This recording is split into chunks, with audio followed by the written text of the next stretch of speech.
Bonjour et bienvenue dans ce nouveau numéro de Smart Woman, l'émission qui donne le pouvoir aux femmes. Vous savez désormais que j'ai le grand plaisir de recevoir chaque mois des personnalités, des hommes, des femmes, du monde économique qui partagent avec moi la conviction que les femmes doivent prendre leur juste place dans toutes les sphères de pouvoir, médiatique, politique, économique. C'est une question d'équilibre de notre société et c'est aussi, et au moins autant, un levier de performance et de croissance pour notre pays. Alors aujourd'hui, je vais avoir le plaisir de recevoir dans Smart Collectif, je vais avoir Florence Richardson, qui est la présidente de l'association Femmes Business Angel et qui est également cofondatrice et dirigeante du fonds Win Equity. J'aurai ensuite Chiara Corazza qui nous fera partager sa vision des femmes dans l'entrepreneuriat dans le monde et plus largement d'ailleurs en termes d'émancipation économique des femmes, parce qu'elle a été directrice générale du Women's Forum et elle est aujourd'hui membre du GEAC, le GEAC étant le Gender Equality Advisory Council auprès du G7. Et j'aurai ensuite le plaisir de faire le portrait de Pascale Cros, qui est une agricultrice, chef d'entreprise, qui dirige la ferme de Loré. Bonjour Florence Richardson. Bonjour Marie-Claire et merci beaucoup pour votre invitation. Merci, c'est un plaisir. Alors Florence, vous présidez l'association Femmes Business Angel depuis 2019 et après en avoir été d'ailleurs à la fois membre puis coprésidente depuis une quinzaine d'années au total. Vous avez aussi plus récemment co-créé et vous co-dirigez avec Cécile Basso le fonds Win Equity, qui est un fonds donc, de private equity, comme son nom l'indique, en faveur des femmes. Et vous l'avez lancé en octobre 2021. Alors nous avons parlé des deux sujets, puisque finalement, c'est un petit peu les deux facettes de l'engagement des femmes dans l'économie, puisque Femmes Business Angel s'intéresse, et d'ailleurs c'est le premier et le seul fonds, je crois, le seul réseau qui réunit des femmes qui investissent donc dans l'économie, dans les entreprises, quel que soit d'ailleurs le genre de la gouvernance dans lequel la société agit. Et de notre côté, vous avez le fonds Win Equity qui, lui, a vocation à investir dans des jeunes pousses, c'est du fonds d'amorçage, donc des jeunes pousses qui sont fondées, cofondées, dirigées ou co-dirigées par des femmes. Tout à fait. Alors, nous allons parler de tout cela, mais on va commencer justement par Femmes Business Angel. Donc, l'association a été créée en 2003. Donc, expliquez-nous pourquoi, comment, quel était le constat, quels étaient les objectifs. Alors, effectivement, Femmes Business Angel a été créée en 2003. D'ailleurs, toute cette année, c'est nous fêtons nos 20 ans. Ah oui, bravo. Voilà, on a de grandes ambitions pour les 20 prochaines années. Et en fait, elle a été créée, fondée sur le constat qui est toujours vrai, qu'il y a dans cette sphère de l'investissement, et notamment de l'investissement en tant que personne physique, en tant que business angel, très peu de femmes et beaucoup d'hommes. Puisque, en gros, on a à peu près 10% de femmes investisseuses dans ce monde des business angels. Et il n'y a pas de raison que les femmes ne s'investissent pas et n'investissent pas dans tout ce pan de l'économie réelle, parce qu'elles peuvent apporter beaucoup et on a besoin d'elles. Donc voilà. Donc, c'était sur ce constat qu'a été créé FBA et malheureusement, les choses ont un peu évolué, mais vraiment très lentement et on reste encore sur des statistiques très faibles. Mais alors justement, pour avoir quelques grands chiffres, FBA, c'est combien d'investisseuses? Quels sont les grands éléments? Alors, donc, nous sommes un réseau de 170 femmes investisseuses aujourd'hui, qui s'est beaucoup développé au cours des dernières années. On a finalement deux objectifs. On a ce premier objectif qui est de pousser, de mobiliser, d'informer plus de femmes pour qu'elles s'intéressent à ces investissements en direct et qu'elles pensent qu'elles y ont accès et que ce n'est pas réservé qu'à une tranche masculine de gens très, très fortunés. Et puis, notre deuxième vocation, c'est effectivement d'investir dans des start-up.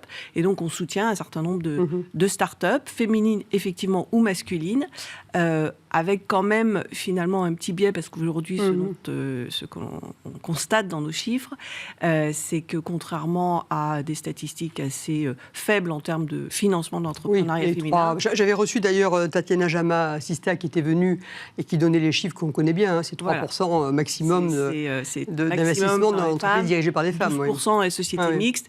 Et alors, finalement, nous, et j'en suis vraiment très contente et très fière, en 2022, ce qu'on voit, c'est qu'on a à peu près 3 tiers.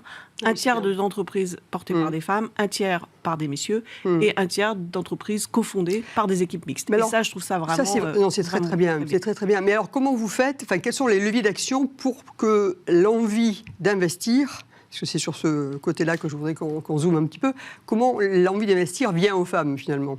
Alors, je crois qu'il faut leur en parler. Oui, ça commence par là. Il faut effectivement faire connaître cette activité, leur montrer aussi que ce n'est pas réservé donc, à une certaine population, qu'il ne faut pas être financière, extra riche ou parfaitement au fait de l'investissement pour investir. Parce qu'en fait, non, on a besoin de compétences extrêmement diversifiées. Nous, ce qu'on cherche, c'est à investir dans des startups et à les accompagner. Et finalement, toutes les compétences sont utiles. Oui, bien sûr. Et on va chercher des compétences très diversifiées, on les met ensemble, on regarde les dossiers ensemble et on s'apporte mutuellement finalement beaucoup à la fois entre nous et puis on apporte aussi nos compétences aux entrepreneurs que l'on soutient dans la durée. Donc non, c'est à la fois passionnant et puis c'est pas du tout réservé à quelques vous avez totalement raison. Mais d'ailleurs, vous avez lancé, je crois, j'en suis sûre, vous faites la journée, vous faites un Win Day où vous réunissez des femmes ou pas que des femmes d'ailleurs, mais pour montrer l'investissement qui peut être fait. On a lancé il y a 4 ans le forum de l'investissement au féminin, effectivement le Win Day. L'objectif de ce forum, c'est de faire connaître cette activité et de montrer effectivement des exemples, des rôles modèles d'investisseuses, des rôles modèles de start-upers qui ont fait justement appel, qui ont cherché à diversifier leur tour de table aussi, parce que ça, c'est un élément nouveau qu'on le voit. Ça, j'avais été frappée, vous me l'aviez mentionné quand on avait discuté ensemble, mais c'était important de le souligner. C'est vraiment important, c'est-à-dire qu'il n'y a pas assez de femmes entrepreneurs. Mais quand on a en face de nous des équipes qui sont soit pas mixtes, soit exclusivement masculines, en fait, finalement, ils viennent aussi chercher à diversifier leur tour de table et leur gouvernance. Et ça, on peut leur apporter. On vient nous chercher aujourd'hui, justement, parce que la mixité, c'est un vecteur de performance à tous les niveaux. Et quand dans la gouvernance, dans l'actionnariat, il y a des équipes plus mixtes, finalement, c'est aussi un moyen d'impulser plus de mixité dans les entreprises elles-mêmes. Et on vient nous chercher aussi pour ça. C'est encourageant, parce que ça, c'est quand même relativement nouveau. Enfin, le fait d'être venu, de venir vous chercher pour cela, c'est quand même intéressant. Alors, justement, venons-en au deuxième sujet, qui est le lancement, alors là, qui a un an et quelques, de WinEquity. Donc, qu'est-ce qui vous a poussé avec Cécile Basso à créer ce fonds, sachant que c'est donc le premier fonds entrepreneuriat féminin qui a été lancé. Bon, il y en a 3 ou 4 aujourd'hui, dont Sistafen, dont Leia, mais vous avez vraiment été les premières à le mettre sur le marché. Pourquoi, comment ? Tout à fait. Alors effectivement, on a un peu ouvert la voie. On est parti de ce constat qu'on constate chez Femmes Business Angel, que finalement les femmes attirent les femmes et qu'on arrive. On l'a dit, les chiffres du financement de l'entrepreneuriat féminin sont assez dramatiques. Et on arrive quand même à beaucoup mieux financer les entrepreneurs féminins quand on met en face d'elles des femmes. Donc on s'est dit, allons au bout de notre engagement, cet engagement qui date de quand même de nombreuses années. Et on va créer ce véhicule d'investissement pour mieux financer des femmes. Donc notre test, c'est au moins une femme dans l'équipe fondatrice. Et on nous a quand même beaucoup dit au départ, non mais vous n'aurez pas le deal flow. Il n'y en a pas assez. Il n'y en a pas, ça n'existe pas. C'est pas vrai. On a un super deal flow. On a fait donc sur notre première année 4 opérations. On en a pas mal dans notre pipe aujourd'hui. Et en fait, non, c'est pas vrai. Quand on va les chercher, quand on leur parle, les entrepreneurs, elles créent des super projets et on les a. Et on les a dans notre deal flow. Bien sûr. Écoutez, il faudra revenir pour nous parler justement des succès que vous aurez remportés au travers du fonds. Mais en tout cas, bravo, parce que vous avez été pionnière finalement des deux côtés de la force, si on peut dire.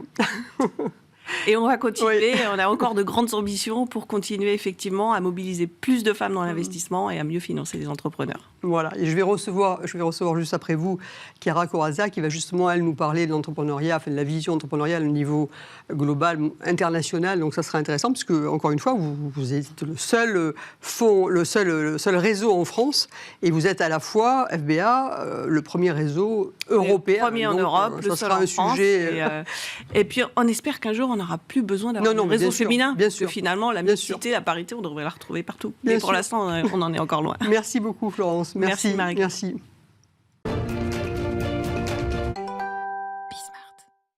Bonjour Chiara Corazza. Bonjour Marie-Claire Capobianco, merci beaucoup de m'avoir invitée. Non, mais je suis ravie de vous recevoir. Alors Chiara, vous avez un long parcours de femmes engagées dans l'économie et engagées également pour la place des femmes au niveau international. Alors, vous avez notamment dirigé Paris, France, capitale économique. Et vous aviez créé d'ailleurs les Femmes du Grand Paris au sein de cette instance. Puis alors après, vous avez été la directrice générale du Women's Forum et vous avez vraiment contribué à porter et à faire entendre la voix des femmes sur les sujets essentiels de nos sociétés. Alors, l'année 2022 vous a vu devenir membre du GEAC. Alors, le GEAC, c'est donc Gender Equality Advisory Council. Vous l'avez été à l'occasion de la présidence allemande.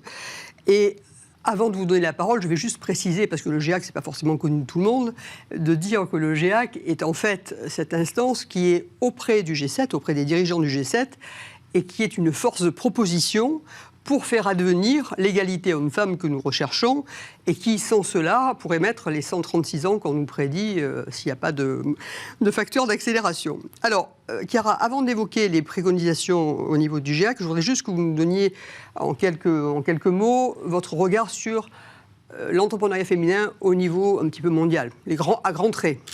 Alors tout d'abord, je suis très optimiste. Je voudrais commencer cette année en disant qu'on y va, on avance et que les femmes sont là, on a besoin qu'elles soient d'elles. Alors c'est vrai que c'est difficile à quantifier en chiffres, mais je voudrais donner un exemple. En Afrique, par exemple, dans les 10 dernières années, les femmes entrepreneuses ont fait un bond en avant spectaculaire et maintenant la part des femmes africaines entrepreneuses dans le monde est la plus importante. Donc, vous voyez, c'est positif. Une autre chose positive que je constate en sillonnant la planète, en rencontrant beaucoup de décideurs économiques et politiques, c'est que l'entrepreneuriat féminin est vraiment devenu un sujet important. Il y a une prise de conscience qu'il n'y avait pas il y a 3, 4, 5 ans. Peut-être que la crise accélère cela.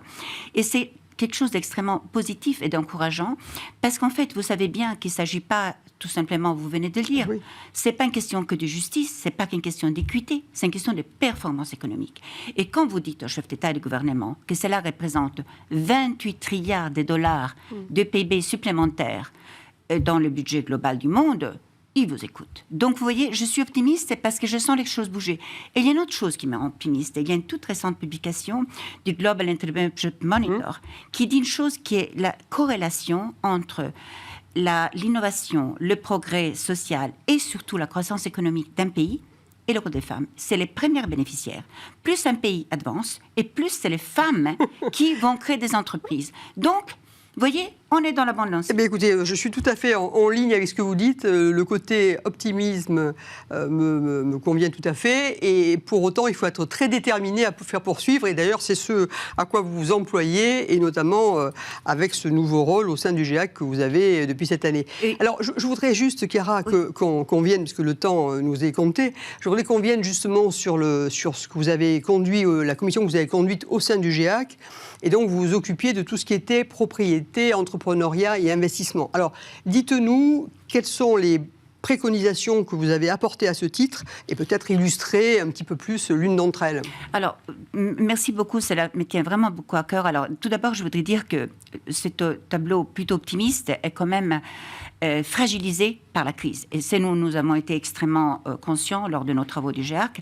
Alors, mes collègues étaient un tour de table assez passionnant. Une Indienne formidable, une Afghane, mère d'un ex-maire d'une très grande ville afghane, une Suédoise, grand spécialiste du venture capital, et un homme qui n'est autre que le mari de Serena Williams, grand expert en Californie de tout ce qui est les investissements. Donc, si vous voulez, c'était très large. Et on est parti de toute une série de constats, y compris le fait que pendant la crise, les faillites des entreprises féminines ont augmenté de 74% contre celles des hommes, 34%. Donc, vous voyez, on montre que dès qu'il y a un problème, c'est les femmes qui pâtissent le plus. Donc, il faut être extrêmement vigilant. Alors, de ce fait, qu'est-ce que vous avez eu comme proposition ? On a fait... Alors, moi, je vous dis rapidement celle qui me tient le plus à cœur, parce que le temps est compté, mais il y en a beaucoup, et je vous invite vraiment à lire ces passionnants dossiers que nous avons d'ailleurs présentés en personne au chancelier Scholz, qui a pris des notes et qui nous a promis qu'il en fera sienne. Donc, vous voyez, c'est très important d'alerter les chefs d'État et des gouvernements. Alors, moi, celle qui me tient très à cœur, c'est que quand on parle d'accès au capital, souvent, on oublie l'importance des financements qui sont liés aux appels d'offres. Vous avez 224 millions de femmes propriétaires de leur entreprise, les fameuses Women owned, Honneur. propriétaires de leur entreprise dans le monde, 35%, et qui ont accès à moins d'1% des appels d'offres publics et privés. Donc c'est un vrai problème, parce que quand vous voyez que dans les États du G7, par exemple, vous avez entre 10 et 18% du PIB qui va aux appels d'offres publics, vous voyez la main d'argent, la quantité d'argent qui ne va pas aux femmes. Mais alors, quoi faire? De ce fait, voilà, comment faire pour que ça puisse Alors, quoi faire? être Écoutez, différent? moi, ce que j'ai connu sur la base du benchmark, d'exemples réussis, des choses qui sont faciles à mettre en œuvre, je préconise quelque chose de très simple. Donner un incentiver, donner un prime et favoriser les entreprises qui tout simplement respectent la loi, c'est-à-dire celles qui ont égalité des salaires, égalité de recrutement, égalité de carrière, bien sûr respectent la loi selon les pays en termes de gouvernance et surtout qui mettent en place des systèmes favorables pour favoriser ce fameux équilibre vie de travail, donc flexibilité et congé paternité. Et tout simplement, alors là, carrément, exclure les entreprises des appels d'offres qui ne respectent pas la loi, selon leur pays. Donc, quelque chose de radical. Ça ne coûte pas d'argent, ce n'est pas une discrimination positive pour laquelle je suis contre. Ce n'est pas un quota, ce n'est pas un quota pour lequel je suis contre. C'est notre sujet, on n'a pas le temps d'en parler. Dans ces cas-là, j'en suis contre. Dans ces cas-là, j'en suis contre. Je considère que le prix et la qualité doivent rester l'élément essentiel. Et on voit bien que les entreprises qui ont plus de diversité dans leur chaîne d'approvisionnement ont des résultats bien meilleurs en termes de performance économique, en termes de clientèle. Les clients regardent et vont plus vers là. Donc, en fait, c'est du business à la fin. Absolument. Nous sommes bien d'accord. Écoutez, Chiara, une proposition très concrète que vous avez évoquée à l'instant. Merci et bravo, parce que vous continuez et vous continuerez toujours à porter cette voix des femmes sous tous les cieux. C'est très important. Nous allons y arriver toutes ensemble. Merci beaucoup, Chiara. Merci beaucoup, Marie-Claire. Merci. Bonjour Pascale Cros. Bonjour Marie-Claire. Alors je suis particulièrement heureuse de vous recevoir parce que vous êtes agricultrice, Pascale.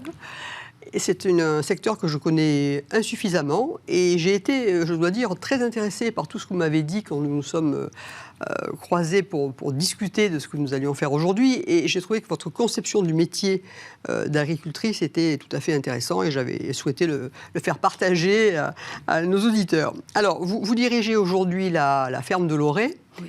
C'est une exploitation de 120 hectares qui est entre Royan et Saintes. C'est bien ça. Et vous assurez également diverses fonctions transversales au sein de la profession. Alors, comme vous êtes assez modeste, vous avez pris des rôles de vice-présidente en général, mais enfin, vous êtes vice-présidente de plusieurs d'entre elles. Et je suis convaincue que vous allez nous parler justement aussi de votre engagement pour faire avancer le métier en tant que tel. Alors, pour commencer, je voudrais vous poser la question un petit peu de départ. Là, comment êtes-vous devenue agricultrice ? Bien contre toute attente en fait, surtout du point de vue de mes parents et de ma famille, puisque je ne viens pas du tout du milieu agricole et je ne viens pas non plus de la région Charente-Maritime dans laquelle je suis installée comme agricultrice. Donc j'étais loin de cette réalité aujourd'hui et c'est tout simplement en rencontrant un homme, pour le coup à l'époque un jeune homme, il y a plus de 30 ans que j'ai découvert ce métier alors que moi j'étais sur une voie littéraire, art plastique et rien à voir. Et strictement rien à voir. Et du coup, la découverte de ce métier, et j'en étais loin aussi, certainement comme vous maintenant, dans le sens, je ne me souciais même pas d'où venait la nourriture que je mangeais à l'heure adolescente. J'avais à peine 16 ans. Et du coup, c'est cette découverte par une relation amoureuse, on va dire, qui a fait que j'ai choisi de me réorienter d'un point de vue scolaire et que j'ai continué après mon bac littéraire. Parce que vous avez vous avez poursuivi vos études, mes études dans le secteur que vous alliez embrasser pour votre vie. Oui. Et nous avons choisi de travailler ensemble avec mon épouse, qui à l'époque ne se faisait plus tant que ça. Mais en étant effectivement co-dirigeante véritablement et en ayant chacun des compétences différentes. Oui. Alors ça s'est passé, donc vous avez repris, alors tous les deux vous avez donc repris une affaire familiale au départ, puis après ça a bougé, donc vous m'aviez dit que c'était très traditionnel dans la façon d'exercer, la ferme était très traditionnelle, donc quel constat vous avez fait au départ et comment vous avez eu envie de la faire évoluer ? Le constat, c'était que je n'étais pas attendue Oui, dans ce ça métier. commence par là, oui. Ça commence par là. Je n'ai eu que des portes ouvertes d'un point de vue de la famille de Gary. Notre ferme actuellement repose sur les bases de cette ferme familiale, mais n'y ressemble plus du tout. L'entourage professionnel a été plus complexe à aborder. Ce n'était pas ma place, très clairement, et surtout pas de façon technique. Et comme je suis allée jusqu'au bout de mes études et 4 ans d'études agricoles, cette compétence technique... Vous l'avez vraiment acquise. Voilà. Mais sauf que sur le terrain, eh bien, il a fallu que je le prouve. Et j'ai fait l'erreur de me perdre à prouver mes compétences, en fait. Et ça fait maintenant plus de 25 ans que je suis agricultrice et je me rends compte à 50 ans que j'ai perdu beaucoup d'énergie à prouver. Et ce qui voulait bien sûr dire que... Là, il y a un conseil sous-jacent pour les jeunes agricultrices en devenir. Ne cherchez pas à prouver trop, agissez. Voilà, soyez un peu plus sûrs de vous. Sûr. Et alors, vous l'avez fait évoluer avec à la fois des convictions, alors à la fois des convictions économiques, managériales, mais beaucoup de convictions et beaucoup de valeurs, en fait, qui tiennent justement à ce qui, j'ai retenu une formule, vous disiez, ce qui équilibre les sols et qui équilibre l'assiette. Donc ça a été... Alors racontez-nous qu'est-ce que vous cultiviez au départ et comment vous avez fait bouger ces cultures. Oui, ce que j'appelle maintenant l'équilibre entre l'agronomie et l'équilibre alimentaire, en fait. C'était une ferme tout à fait traditionnelle, végétale, c'est toujours le cas, des terres, des vignes. Et ce que nous avons fait bouger, c'est ce que j'ai apporté bien sûr, mais nous l'avons fait bouger à deux, c'est de faire un lien plus fort entre ce que nous cultivions et ce que nous cultivons maintenant et ce que nous vendons. Donc ce que les consommateurs peuvent acheter pour se nourrir. C'est un lien fondamental et c'est ce qui nous a fait passer de 2 cultures dans nos champs à 12 à 14 cultures par an maintenant. Donc c'est considérable. Donc on est passé de blé tournesol à des légumineuses qui sont des sources de protéines végétales, des lentilles, des pois cassés, des pois chiches, mais aussi des graines oléagineuses qui nous permettent de proposer des huiles de première pression à froid, donc des sources de graisse de qualité, on va dire. Et puis la vigne fait toujours du jus de raisin en plus du vin pour cognac dans notre cas. Qui était au départ, c'était effectivement le vin pour le exactement, uniquement. Cognac. Et alors, pour faire, d'une part, pour distribuer votre production et d'autre part, pour faire mieux connaître finalement les vertus des graines oléagineuses dont vous parlez, comment vous faites ? Eh bien, nous accueillons, nous allons dans les magasins collectifs. Notre circuit de distribution, c'est d'être en contact avec les consommateurs en tenant des permanences dans les magasins collectifs de notre territoire. Vous distribuez uniquement au travers de magasins ? Essentiellement. C'est circuit court et c'est... Voilà. Et c'est là que nous rencontrons le plus les consommateurs. Et nous avons aussi une partie pédagogique d'accueil à la ferme qui nous permet de faire voir les coulisses de la ferme. Et que les gens comprennent que ça n'est pas simplement un paquet de lentilles sur une étagère de magasin. Donc ces coulisses les intéressent de plus en plus. Et ça se décline aussi en atelier de cuisine et en n'oubliant jamais, selon la saison, de visiter le champ ou la parcelle de vigne qui est juste à côté de la ferme.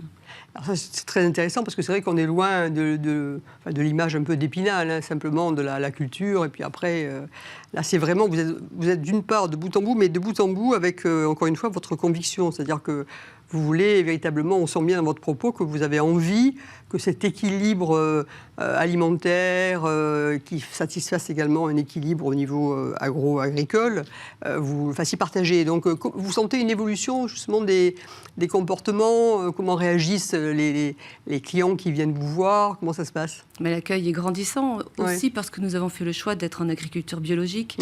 Donc ça n'est pas simplement équilibré, c'est aussi sain dans la façon de le produire. Et comme de plus en plus les consommateurs se posent la question d'où vient leur nourriture et comment elle est produite, nous avons un accueil qui est vraiment de plus en plus important et nous sommes en professionnalisation permanente pour conquérir des nouveaux métiers. Parce que le commerce, la pédagogie, ce n'est pas forcément dans le bagage initial de la formation agricole. Alors justement, la partie bio qui manifestement souffre aujourd'hui, puisqu'on entend beaucoup dire que c'est plus compliqué que ça ne l'était, vous n'avez pas ressenti cette baisse de consommation bio ? Nous ne la sentons pas. Je pense que c'est essentiellement parce que nos débouchés sont en circuit court pour les 2/3 de notre production sur les terres. En viticulture, les débouchés sont essentiellement en circuit long puisque le cognac s'exporte malheureusement à 98%. Mais je pense que c'est ce qui fait que l'impact est faible pour nous comparé à des filières qui sont plutôt en circuit long et qui ne maîtrisent pas leur prix, tout simplement. Bien sûr. Et alors aujourd'hui, finalement, vos principaux défis, vos enjeux, puisque comme vous travaillez vraiment dans un esprit d'entreprise, vous avez un plan, vous avez des projets, vous avez des jalons et des étapes. D'ailleurs, j'ai compris que vous aviez fait des choix assez drastiques, même en vendant, vous séparant d'une partie du domaine viticole, pour pouvoir vous concentrer davantage encore sur la partie qui vous paraît la plus porteuse. Quels sont ces défis, quels sont ces enjeux ?